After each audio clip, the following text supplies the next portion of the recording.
ജീവിതത്തിൽ സന്തോഷിക്കണമെന്നോ സന്തോഷത്തോടെ ജീവിക്കണമെന്നോ ആഗ്രഹിക്കാത്ത ആരും നമ്മിലുണ്ടാവില്ല. ഒരർത്ഥത്തിൽ നമ്മുടെ എല്ലാവരുടെയും ആഗ്രഹം അങ്ങനെ തന്നെയാണ്. ജീവിതത്തിൻ്റെ പരമമായ ഉദ്ദേശം അതുതന്നെയാണ്.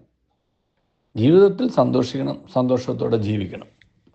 പക്ഷേ ഈ സന്തോഷം എന്തിൽ അടങ്ങിയിരിക്കുന്നു എന്ന് നമ്മൾ പലരും ചിന്തിക്കാറില്ല എന്നുള്ളതാണ് സത്യം. ഒരുപാട് പേര് സന്തോഷത്തെക്കുറിച്ച് ഒരുപാട് ചിന്തകൾ നമുക്ക് തന്നിട്ടുണ്ട്, തരുന്നുമുണ്ട്. ദലൈലാമയുടെ അഭിപ്രായത്തിൽ സന്തോഷം എന്നുള്ളതൊരു റെഡിമെയ്ഡായിട്ട് വാങ്ങിക്കാൻ കിട്ടുന്നതോ റെഡിമെയ്ഡായിട്ട് ഉണ്ടാക്കിയെടുക്കാൻ പറ്റുന്നതല്ല. സന്തോഷം എന്നുള്ളത് നമ്മുടെ ഡിപ്പെൻസ് ഓൺ അവർ ആക്ഷൻസ്, നമ്മുടെ പ്രവൃത്തികൾ അടങ്ങിയിരിക്കുന്നു. ഈ happiness is the key to success. Albert Schweitzer പറയുന്നത് happiness is the key to success, അല്ലാതെ success is not the key to happiness അല്ല. നമ്മുടെ എല്ലാവരുടെയും നമ്മൾ പലരുടെയും ഒരു വിചാരം നമുക്ക് ജീവിതത്തിൽ വിജയിച്ച സന്തോഷം ഉണ്ടാവുമെന്നാണ്. പക്ഷെ ഷ്വൈറ്റ്സറുടെ ഒരു അഭിപ്രായത്തിൽ, ആൽബർട്ട് ഷ്വൈറ്റ്സർ, ഹാപ്പിനെസ് ആണ് ഈ വിജയത്തിലേക്കുള്ള കീ, അല്ലാതെ വിജയം സന്തോഷത്തിലേക്കുള്ള ഒരു താക്കോലല്ല. ഒരുപാട് നമ്മൾ ആഴത്തിൽ ചിന്തിക്കേണ്ട ഒരു നിരീക്ഷണമാണ്. നമ്മൾ പലരും വിചാരിക്കും നമ്മൾ ആഗ്രഹിക്കുന്നത് കിട്ടുകയും ആഗ്രഹിക്കുന്നിടത്ത് എത്തുകയും ആഗ്രഹിക്കുന്ന പോലെ കാര്യങ്ങൾ നടക്കുകയും ചെയ്യുമ്പോൾ നമുക്ക് സന്തോഷം ഉണ്ടാവും. അതിൽ തന്നെ യാതൊരു അർത്ഥമില്ലാത്തൊരു ചിന്തയാണ്. അങ്ങനെയുള്ള സന്തോഷം വളരെ നൈമിഷികമാണ്, താൽക്കാലികമാണ്. നേരെ മറിച്ച് നമ്മെ സന്തോഷത്തോടെ ജീവിക്കാൻ സഹായിക്കുന്ന വിജയങ്ങളിൽ എത്തിച്ചേരാൻ തക്കവണ്ണമുള്ള ഒരു സന്തോഷം നമുക്കുണ്ടാവുകയും ആ സന്തോഷത്തിൻ്റെ തുടർച്ചയായിട്ടുള്ള വിജയങ്ങൾ നമുക്ക് ലഭിക്കുകയോ എത്തിപ്പിടിക്കുകയോ അല്ലെങ്കിൽ നമ്മൾ അത് കരഗതമാക്കുകയോ ഒക്കെ ചെയ്യുമ്പോൾ നമുക്ക് ജീവിതത്തിൽ സന്തോഷമുണ്ടാകും. മഹാത്മാഗാന്ധിജിയുടെ അഭിപ്രായത്തിൽ എനിക്ക് ഒരുപക്ഷെ ഏറ്റവും ഇഷ്ടപ്പെട്ട ചിന്ത അതാണ്. നമ്മൾ പറയുകയും നമ്മൾ നിലകൊള്ളുകയും നമ്മൾ ചെയ്യുന്ന കാര്യങ്ങൾ എല്ലാം ഒന്ന് തന്നെയാകുമ്പോൾ ജീവിതത്തിൽ സന്തോഷം ഉണ്ടാവും.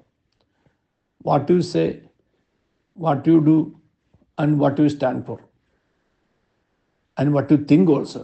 നിങ്ങൾ ചിന്തിക്കുകയും നിങ്ങൾ പറയുകയും നിങ്ങൾ നിലകൊള്ളുകയും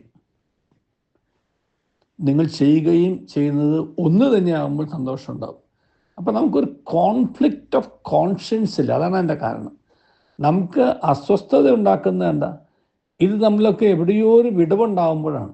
അപ്പം നമ്മളോട് തന്നെ നീതി പുലർത്തുന്നില്ല. നമ്മളിൽ തന്നെ ഒരു ഡുവൽ പേഴ്സണാലിറ്റി നമ്മളുണ്ടാക്കുന്നു, അല്ലെങ്കിൽ ഒരു കാപട്യം നമ്മളുണ്ടാക്കുന്നു. അപ്പോൾ ഈ കാപട്യത്തെ ചുമന്നുകൊണ്ട് നടക്കുക എന്ന് പറയുമ്പോഴാണ് യഥാർത്ഥത്തിൽ നമ്മുടെ സന്തോഷം മുഴുവൻ പോകുന്നത്. അപ്പോൾ സന്തോഷത്തോടെ ഇരിക്കണോ? കാപട്യം കളഞ്ഞാൽ മതി. നേരെ ഉള്ളതുപോലെ ചിന്തിക്കുന്ന പോലെ പറയുക, പറയുന്ന പോലെ പ്രവർത്തിക്കുക, പ്രവർത്തിക്കുന്നവർക്ക് വേണ്ടി നിലകൊള്ളുക. അത് കൺവിക്ഷനാണ്, ബോധ്യങ്ങൾ കൊണ്ട് നിലകൊള്ളുക. അങ്ങനെ നമുക്കൊരു ജീവിത രീതി, ജീവിത ശൈലി നമുക്ക് രൂപപ്പെടുത്തിയെടുക്കാൻ കഴിഞ്ഞാൽ നമുക്ക് നീണ്ടു നിൽക്കുന്ന സന്തോഷം ഉണ്ടാവും.